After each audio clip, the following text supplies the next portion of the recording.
and tell me who you are and why you're here. I'm Dan Geiger with U.S. Green Building Council in Northern California chapter.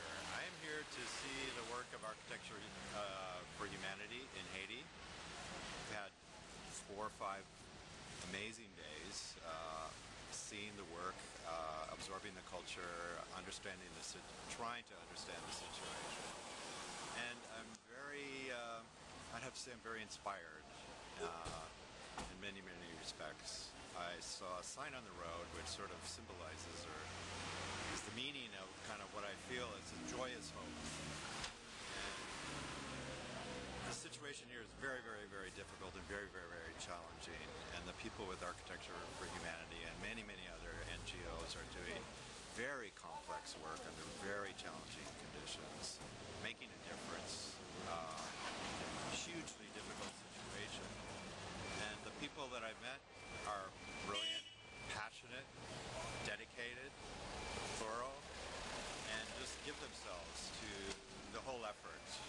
And the interesting thing is that it's architects, it's planners, but this is design, but it's design that takes into account all components of a society. Things are not simple here. It's not a matter of designing a building. It's a matter of really understanding the people, the culture, dealing with the economic situation, the political situation. What does it take to navigate, to get something done? What do people need in terms of economic development? How does that relate to planning? And what are the customs and how do people relate to each other and where they live?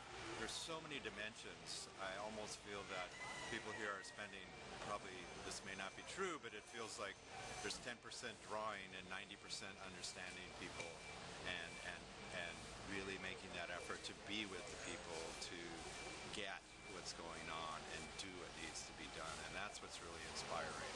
You don't see that every day. And the Haitian people are marvelous. It's just an amazing culture. Everybody's been really, really sweet. And it's an amazing experience. I love it. Hey Dan, what would you say to somebody thinking about becoming a community builder? Do it. Become a community builder. It's an experience you won't have in any other way. You'll get a really visceral feel for what's happening in other parts of the world and how people in Architecture for Humanity are doing things in a very, very positive, constructive way to help and to help rebuild societies that need help. And there's no way you can understand it unless you're actually here.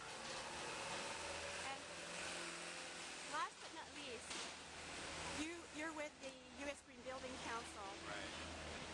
How has this changed how you think about your own work?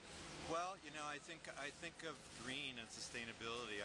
It's even more holistic in my mind now than it was before. You know, we talk about green building it's not just about the building. It's not just about LEED. It's about people, and it's about all life forms that our building environment impacts. And that is nowhere more clear than here. Sustainability is not necessarily, you know, having the right floor or a solar panel here. Sustainability is designing a way to live and in your homes and businesses that people can sustain their lives in every respect. Anything else you want to say to someone? It's great. Architecture for Humanity is great. The people are amazing, brilliant, passionate, dedicated, wonderful spirit in the organization. Just a very, very unusual, unique organization, and I'm inspired, joyous, hope.